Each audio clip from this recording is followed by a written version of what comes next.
Hi friends, मैं ताहिर मंसूरी आपका अपने यूट्यूब चैनल ज्ञान क्लासेस में एक बार फिर से स्वागत करता हूं। आज हम अपनी सीरीज में प्रश्न बैंक वर्ष 2022-23 कक्षा 12वीं विषय लेखा शास्त्र को लेकर आए हैं, जिसमें हम आज आपको सबसे महत्वपूर्ण इकाई कंपनी के लेखे, जो कि सबसे ज़्यादा नंबरों की है, कंपनी और ऋण पत्र के लेखे, तो इन दोनों में कम से कम 20 नंबर का चैप्टर है ये। तो यदि ये चैप्टर बच्चों से तैयार हो जाता है तो इसमें बहुत मदद मिल सकती है और पास होने के चांसेस और परसेंट बनाने के लिए ये सबसे बड़ा आधार माना जा गया है ये चैप्टर। तो ये चैप्टर बड़े आसान है, यदि बच्चे इसे ध्यान से समझेंगे तो आसानी से समझ में भी आ जाएगा। तो आइए शुरू करते हैं अपने वीडियो को। तो ये जो चैप्टर है कंपनी के लेखे अंश पूंजी के लिए लेखांकन 16 अंकों का है, जिसमें 1 अंक वाले 4 और 2 अंक वाले 4 और एक प्रश्न आएगा 4 अंकों का। इस प्रकार से ये 16 अंकों का है और ऋण पत्र के लेखे 8 अंकों का है।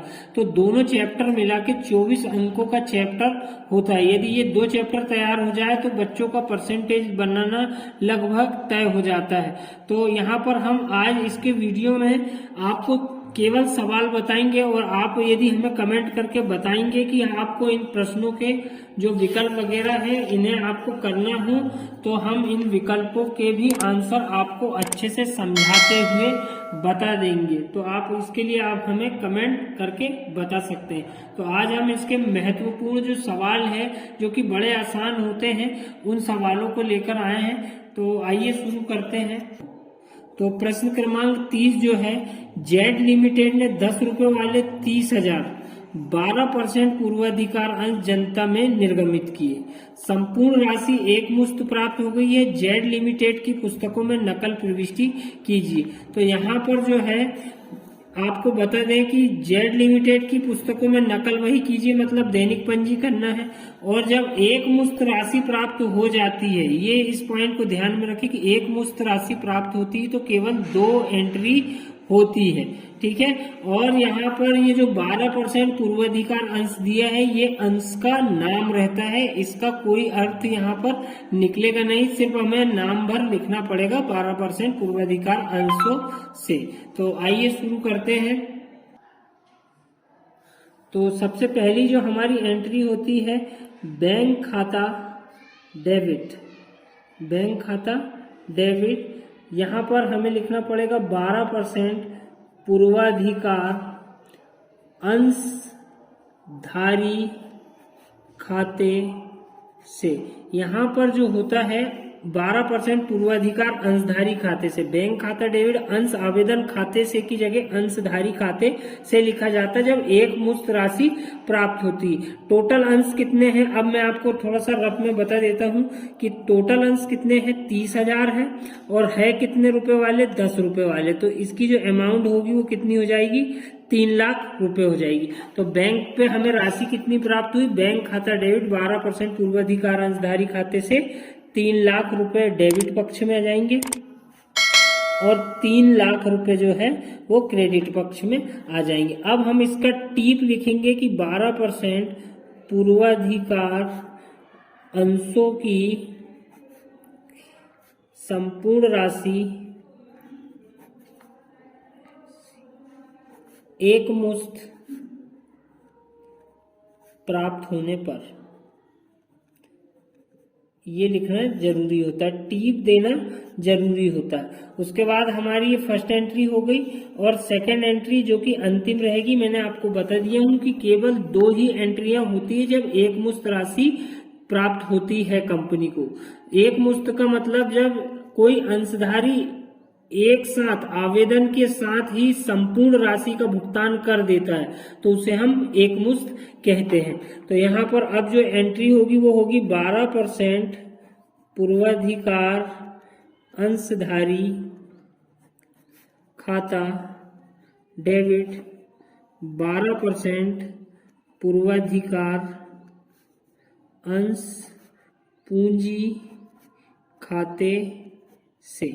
यहाँ पर ये एंट्री हमें याद करनी होगी, तो 3 लाख दोनों तरफ लिख दी जाएगी और यहाँ हमें टीप देना पड़ेगा कि 12% पूर्वाधिकार अंशों की संपूर्ण राशि 12% पूर्वाधिकार अंश पूंजी में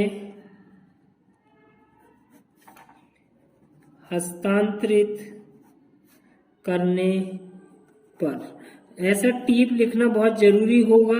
और यहाँ जो दोनों पक्षों का योग है वो 3 और 3 6 लाख, तो 6 लाख रुपए डेबिट पक्ष का योग आ जाएगा और 6 लाख का क्रेडिट पक्ष का योग आ जाएगा। एक मुश्त में हमेशा याद रखना कि केवल 2 एंट्री होगी और जो एंट्री है बैंक के साथ भर 12% पूर्वाधिकार नहीं आएगा, क्योंकि बैंक किसी की संपत्ति नहीं होती, वो एक अलग निकाय होता है। तो बैंक के साथ भर 12% नहीं लगेगा, बाकी सबके साथ 12% लगाया जा सकता है यदि प्रश्न में दिया गया है। तो इसके बाद हम अगले प्रश्न की ओर चलेंगे।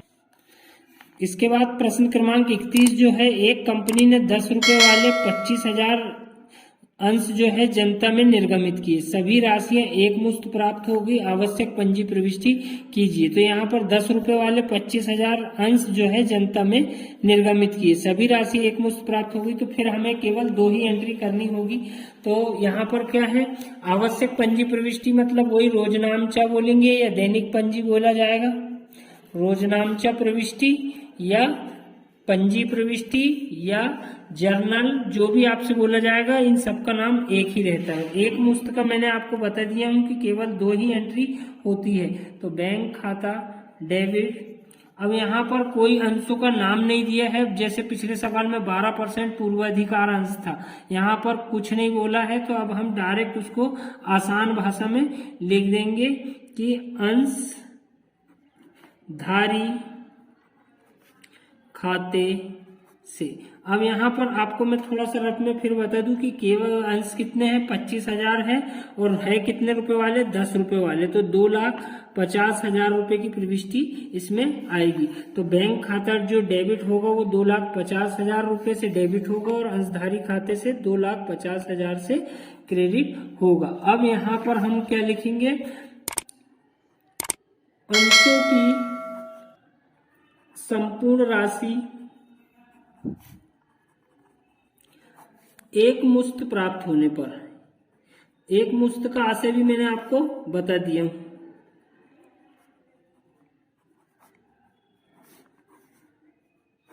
एंट्रियां आपको याद रखनी होंगी, ये फर्स्ट एंट्री है। सेकेंड एंट्री जो होगी, अंशधारी खाता डेबिट,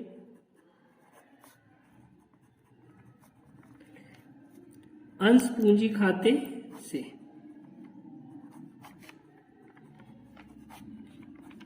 ये भी 2,50,000, 2,50,000। यहां पर लिखेंगे हम अंशों की संपूर्ण राशि अंश पूंजी में हस्तांतरित करने पर। यहाँ पर हम इसका कुल योग लगा देंगे, तो 2,50,000 और 2,50,000 5 लाख रुपए आ जाएगा, दोनों पक्षों का योग। उम्मीद करता हूँ आपको वीडियो समझ में आ रहा होगा। इसके बाद हम अगले प्रश्न की ओर चलेंगे। 32वां जो प्रश्न है वो बहुत ज्यादा IMP है, क्योंकि इसमें प्रीमियम भी दिया गया है। XYZ लिमिटेड ने 10 रुपए वाले 20,000 समता अंश 10% प्रीमियम पर जनता में निर्गमित किए, संपूर्ण राशि एक मुश्त प्राप्त हो गई, XYZ की पुस्तकों में नकल प्रविष्टि कीजिए। तो यहाँ पर जो प्रीमियम है वो बहुत ज्यादा मायने रखता है, और प्रीमियम के कारण ही इस सवाल के आने की संभावना ज्यादा है। तो आइए देखते हैं हम इसे कैसे हल करेंगे। सबसे पहले हम आपको प्रीमियम निकालना बताते हैं कि 10 रुपए वाले हैं और 10% प्रीमियम है। तो 10 रुपए वाले 10%, परसेंट का क्या आएगा 100, मतलब ये शून्य से ये शून्य और ये शून्य से ये शून्य, मतलब 1 रुपए जो है वो प्रीमियम निकलकर सामने आया है। अर्थात हम ये बोल सकते हैं कि जो 10 रुपए वाले अंश थे, ये 10 का अंश था, वो 1 रुपए बढ़ाकर मतलब 11 रुपए में प्रीमियम पर निर्गमित किया गया है। तो 1 रुपये जो है वो प्रीमियम होगा। अब एक मुश्त ही है, तो आइए अब हम इसको देखते हैं कि सबसे पहली जो एंट्री होती है, एंट्री वही रहेगी पहली वाली कि बैंक खाता डेबिट। यहाँ पर जो लिखा है, यहाँ पे भी अंशों के बारे में कुछ नहीं दिया है, तो हम लिखेंगे अंशधारी खाते से। यहाँ पर जो अंश है वो 20 रुपए वाला कितने में गया है, 20 का गुणा करेंगे हम कितने अंशों पर, 20,000 अंशों का गुणा करेंगे हम 11 रुपए पर। तो 11 दूनी होता है 22, मतलब 2,20,000 रुपए जो है वो बैंक खाता डेबिट होगा कितने से, 2,20,000 रुपए से। और अंशधारी खाता जो डेबिट होगा वो 2,20,000 रुपए से। अब यहाँ ये 20,000 क्यों लिखा गया है, मैं उसका भी आपको बता देता हूँ कि जो 20,000 अंश थे, 20,000 अंश जो है वो 10 रुपए के हिसाब से होते 2 लाख के, कितने के, 2 लाख के। लेकिन उसने 11 रुपए में बेचा है, तो 1 रुपए क्या है, प्रीमियम है। 1 रुपए 1 अंश पर प्रीमियम है, तो 20,000 अंशों पर कितना होगा, तो 20 से कम 20, तो 20,000 जो है वो आपका प्रीमियम निकलकर बाहर आएगा। तो यहाँ पर हम लिखेंगे बैंक खाता डेबिट अंशधारी खाते से 2,20,000 रुपए। संपूर्ण राशि, यहाँ हम लिखेंगे संपूर्ण राशि प्रीमियम सहित एक मुश्त प्राप्त होने पर, संपूर्ण राशि एक मुश्त प्रीमियम सहित प्राप्त होने पर। दूसरी जो एंट्री होगी वो होगी अंशधारी खाता डेबिट प्रीमियम खाते से।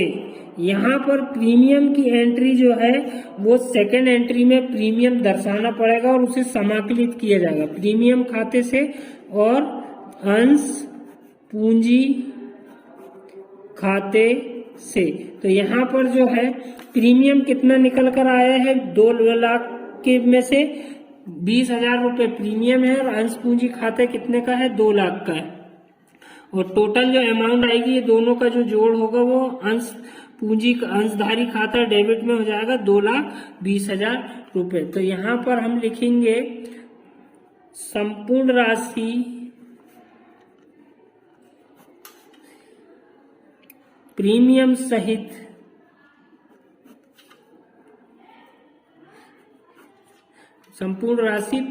सहित अंश पूंजी में हस्तांतरित करने पर। तो यहाँ पर जो योग आएगा वो आएगा 2 और 2 4, 4,40,000 और इस पक्ष का भी जो योग आएगा वो 4,40,000 आएगा। ठीक है, तो उम्मीद करता हूँ आपको वीडियो समझ में आ रहा होगा। इसके जो शेष सवाल बचे हुए हैं वो उसे हम अगले वीडियो में बताएंगे। तो जो सवाल दिए गए हैं वो उसके बाद 19 नंबर का सवाल है, 20 नंबर का जो है और 21 से लेकर 25 तक के जो पूरे सवाल हैं वो अगले वीडियो में हम आपको बताने का पूरा प्रयास करेंगे। तो मिलते हैं नेक्स्ट वीडियो में। यदि वीडियो पसंद आया तो हमारे चैनल को लाइक कीजिए, शेयर कीजिए और सब्सक्राइब कीजिए। धन्यवाद।